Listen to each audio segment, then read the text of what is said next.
السلام علیکم ورحمۃ اللہ وبرکاتہ۔ ہماری گفتگو اس عنوان پر چل رہی ہے کہ رسول کریم صلی اللہ علیہ وسلم کی آمد کے وقت دنیا کے حالات کیا تھے۔ اس سے پہلے ہم نے رومن ایمپائر اور اسی طرح ساسانی ایمپائر یعنی ایرانی شہنشاہیت اور ہندوستان کے بارے میں مختصراً ذکر کیا تھا۔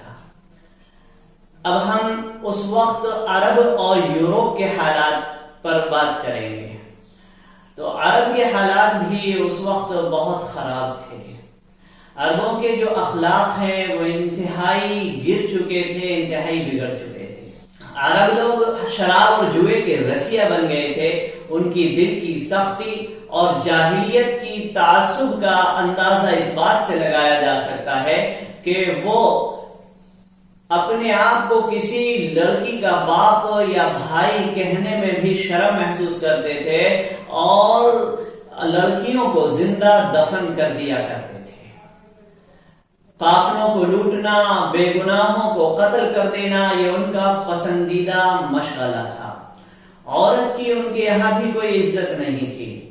جیسے مکان ہے اور مکان کے دوسرے سامان ادھر سے ادھر منتقل ہوتے رہتے ہیں اور اگر باپ مر جائے تو بیٹے کو میراث میں مل جاتے ہیں، اسی طرح ان کے یہاں عورت کا بھی حال تھا کہ عورت بھی یہاں سے وہاں منتقل ہوتی رہتی تھی اور وراثت میں بھی عورت کا حصہ ہوا کرتا تھا، یعنی عورت وراثت میں بھی مال کی طرح تقسیم ہو جایا کرتی تھی۔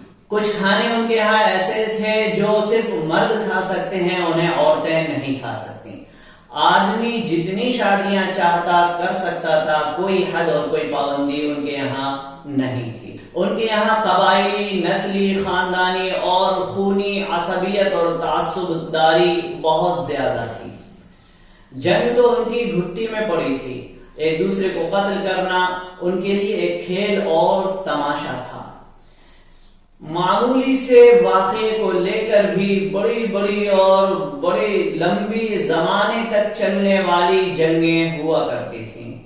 بعض جنگیں تو 40 سال تک چلتی رہیں اور ہزاروں آدمی اپنی جان سے ہاتھ دھو بیٹھے۔ یہ عرب کے اس وقت کے حالات تھے۔ اور یورپ کے حالات اس وقت تو سب سے زیادہ بدتر تھے۔ یورپین قومیں جو شمال اور مغرب کے اندر، شمال یعنی نارتھ اور مغرب یعنی ویسٹ کے اندر دور تک آباد تھیں، یہ ان پڑھ اور جاہل لوگ تھے۔ خونریز جنگوں میں مشغول رہتے تھے۔ انسانی تمدن، سویلائزیشن، سبھیتا، اس سے ان کا کوئی واسطہ نہیں تھا۔ باہر کی دنیا سے نہ ان کا کوئی سروکار تھا اور نہ باہر کی دنیا والوں کا ان سے کوئی مطلب تھا۔ ان کے بدن گندے اور ان کے دماغ اوہام اور خرافات سے بھرے ہوئے تھے۔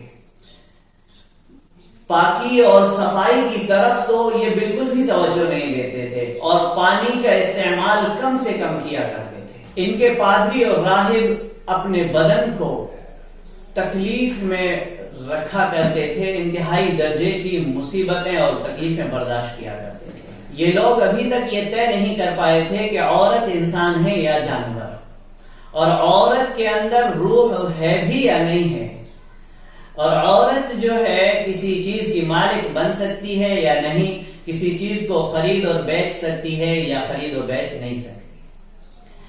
ایک انگریز مورخ رابرٹ بیریفالٹ لکھتا ہے کہ 5ویں صدی سے لے کر 10ویں صدی تک یورپ پر گہری تاریکی چھائی ہوئی تھی، اور یہ تاریکی دھیرے دھیرے اور زیادہ گہری اور بھیانک ہوتی جا رہی تھی۔ دور کی وحشت اور بربریت پرانے زمانے کی وحشت اور بربریت سے کئی درجہ بڑھی چڑھی تھی، کیونکہ اس کی مثال ایک بڑے تمدن کی لاش کی تھی جو سڑ گئی ہو۔ اس تمدن کے نشانات مٹ رہے تھے اور اس پر زوال کی مہر لگ چکی تھی۔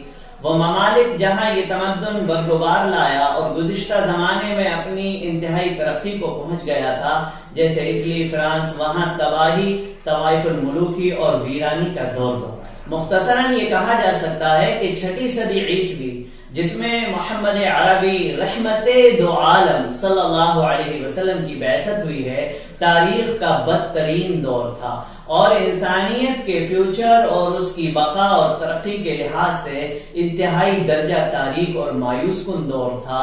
آپ علیہ السلام ایسے دور میں دنیا میں تشریف لائے اور دنیا کے مستقبل کو سنوار دیا۔